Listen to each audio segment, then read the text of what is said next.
తెలంగాణ ఉద్యమం జరిగేటప్పుడు జై తెలంగాణ అని అన్నందుకు 250 మంది హోంగార్డులు ఎవరైతే ఉన్నారో వాళ్ళందరినీ కూడా మీకు ఆర్డర్ కాపీ లేదు అంటూ ఒక సాకు అడ్డం పెట్టుకొని వాళ్ళందరినీ కూడా జాబ్స్ లకి వెళ్ళి తీసేయడం జరిగినది. మరి దానికి సంబంధించి గత కొన్ని సంవత్సరాల నుంచి నేటి రాత్రి కూడా మన అక్షర పోరాటం మనం చేస్తానే ఉన్నాం. 250 మంది హోంగార్డులు ఎవరైతే ఉన్నారో వాళ్ళందరికీ కూడా మనం సపోర్ట్ చేస్తానే ఉన్నాం. మరి అది ఎప్పుడెప్పుడు అవుతుందా అని చెప్పి వాళ్ళు కూడా కొన్ని సంవత్సరాల నుంచి కూడా తిరుగుతానే ఉన్నారు. వాళ్ళకి ఉద్యోగాలు లేవు, మరి వాళ్ళు ఎట్లా బతుకుతున్నారు ఏందనేది ఈ నాయకులకు ఇప్పటికన్నా అర్థం అవుతుందా లేదా తెలుస్తలేదు.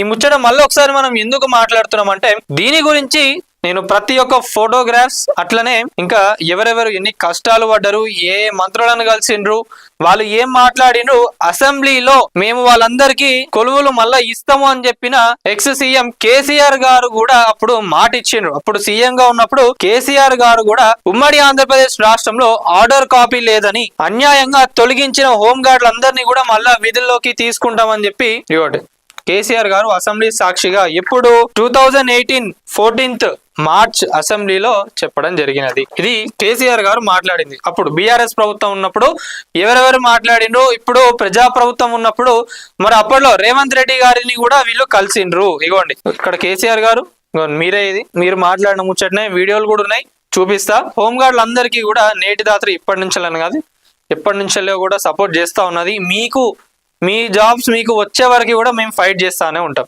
ఇవ్వండి ఇది రేవంత్ రెడ్డి గారు, చూడండి మిమ్మల్ని కలిసిండ్రు కదా హోంగార్డులు, మరి మీరు మర్చిపోయినరా? మీరు అప్పుడు వీళ్ళ కోసం ఫైట్ చేసిండ్రు కదా, ఏమైంది? మేము 1000 మందికి ఉద్యోగాలు ఇస్తాము, 1,00,000 మందికి ఉద్యోగాలు ఇస్తామని అంటున్నారు కదా. 250 మంది హోంగార్డులు ఎవరైతే ఉన్నారో వాళ్ళకు పోయిన జాబ్స్ అవి మీరు ఇవ్వలేకపోతున్నారా? జై తెలంగాణ అని అనుడే తప్ప అప్పుడు వాళ్ళు ఏదో ఏం అన్యాయం చేయలే కదా. వాళ్ళు ఏమో మీ లెక్క అంటే జనరల్ గా వీళ్ళు అధికారులు ఉంటారు కదా, వాళ్ళ లెక్క స్కాములు చేయడమో లంచాలు తీసుకోవడమో అట్లా తీసుకొని దొరికిపోయి కొలువులు వేయని వాళ్ళు కాదు కదా. ఖాళీ ఉద్యమంలో వాళ్ళు పాల్గొన్నందుకు అప్పుడు ఆంధ్ర పాలకులు వాళ్ళందరూ కూడా వాళ్ళ వెంట పడి మరి అన్యాయంగా వాళ్ళందరినీ కూడా కొలువులోకి వెళ్ళి తీయడం జరిగినది. మరి వాళ్ళందరికీ మేము ఉద్యోగాలు ఇస్తాము అని చెప్పి అసెంబ్లీ సాక్షిగా ప్రతి ఒక్కరు మాట్లాడిండ్రు. మొన్న అసెంబ్లీ జరిగినప్పుడు కూడా బీజేపీ ఎమ్మెల్యే ఒకరు మాట్లాడిండ్రు.